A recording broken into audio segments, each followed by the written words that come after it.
অৰ্থৰ অভাৱত চিকিৎসা কৰিব নোৱাৰি হাহাকাৰ কৰা এগৰাকী দুৰাৰোগ্য ৰোগত আক্ৰান্ত ব্যক্তিক আপোনাৰ মোৰ সহায়ৰ প্ৰয়োজন। পৰিয়ালৰ একমাত্ৰ উপাৰ্জনকাৰী লোকজন দুৰাৰোগ্য কৰ্কট ৰোগত আক্ৰান্ত হৈ চিকিৎসাধীন হৈ থাকিবলগীয়া হোৱাত এতিয়া দিক-বিদিক হেৰুৱাই পেলাইছে দুৰ্ভগীয়া পৰিয়ালটোৱে।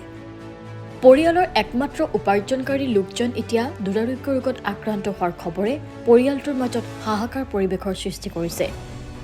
কোনোমতে দিন হাজিৰা কৰি পৰিয়াল চলোৱা বাবু সিং গুৰ নামৰ ৬০ ঊৰ্ধৰ লোকজনে অৰ্থৰ অভাৱত উন্নত চিকিৎসাৰ পৰা বঞ্চিত হ'বলগীয়া হৈছে।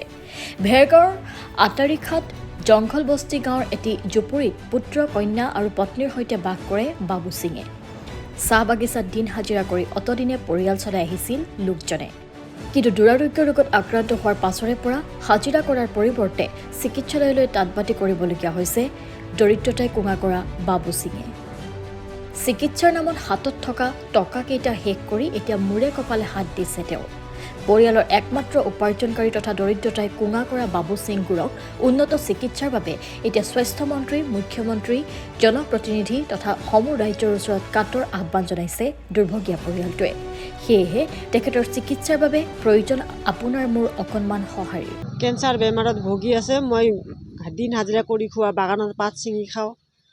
এতিয়া মই বিবৰা লৈ ৫০,০০০ টকা মই চেচে কৰি দিলোঁ। এতিয়া মোৰ হাতত একো উপায় নাই ছাৰ। আপোনালোকে অসমবাসী ৰাইজলৈকে মই চবকে সহায় বিচাৰিছোঁ আৰু হেমন্ত বিশ্ব শৰ্মা ছাৰকো মই আপত্তি কৰিছোঁ যে মোক অলপ সহায় কৰক।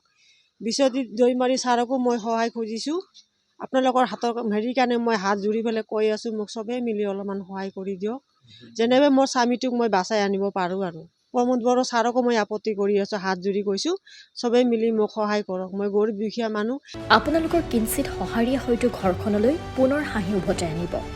কোনো সুহৃদয় লোকে সহায় কৰিব বিচাৰিলে ডিমাকুচি শাখাৰ চেণ্ট্ৰেল বেংকৰ একাউণ্ট 2307492332 IFSC CBINO 281586 নম্বৰ অথবা 9678740798 নম্বৰত যোগাযোগ কৰিব পাৰে। মই কেঞ্চাৰ ৰোগত, কৰ্কট ৰোগত মই ভুগি আছোঁ। মই দুখীয়া মানুহ হয়। মই ডেইলি দিন হাজিৰা কৰি খোৱা ঘৰৰ মুৰব্বী ময়ে হয়।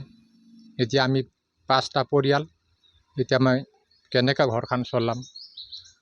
টকা পইচা যিখিনি আছিল মোটামুটি শেষে হ'ল 50,000 মান। এতিয়া মোৰ লগত এক পইচাও নাই। সেই গতিকে মই সকলো ৰাইজৰ কাৰণে হাত জুৰি কৰি আপত্তি কৰি আছিলোঁ, কিছু সহায় পাম নেকি বুলি ফালে।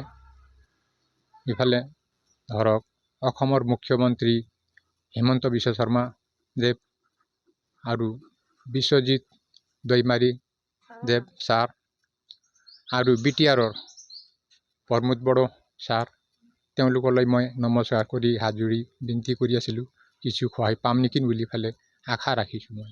Bureau report, open platform.